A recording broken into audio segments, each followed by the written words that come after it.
saya ada dah seorang waris saya ni. Saya nak lantik anak saya lah jadi pentadbir. Jadi saya tak payahlah nak lantik siapa-siapa, nak buat wasiat untuk lantik pentadbir. Betul tak Nurul?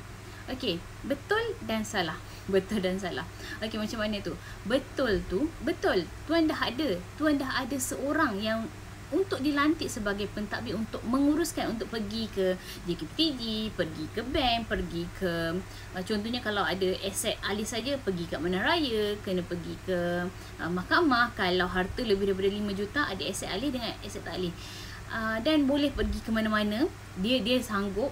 Tetapi kita kena tahu jodoh, ajal, maut, kita tak tahu sama ada kita ataupun orang yang kita lantik itu yang pergi dahulu.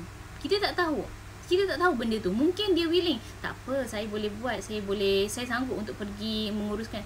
Tetapi kita tak tahu benda tu. Jadinya untuk menyelamatkan, untuk secure, untuk kita ambil sebagai perancangan, untuk kita merancang seperti Nabi Yusuf alaihissalam yang merancang ketika kemarau di Mesir, okey, selama 7 tahun itu.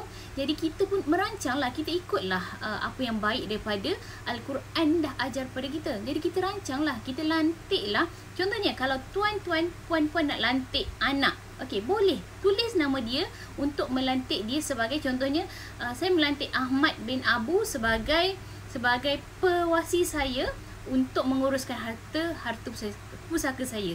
Tetapi sekiranya Ahmad bin Abu itu meninggal dunia dahulu, kita ada backup. Kita ada contohnya yang kedua, boleh lantik yang kedua, boleh lantik yang ketiga, dan boleh lantik yang keempat. Jadi itu adalah salah satu perancangan kepada kita, tuan-tuan dan puan-puan. Jadi kalau nak lantik, bolehlah hubungi Nurul dan bolehlah tulis wasiat dengan Nurul. Okey, Nurul sedia menanti tuan-tuan dan puan-puan hubungi Nurul.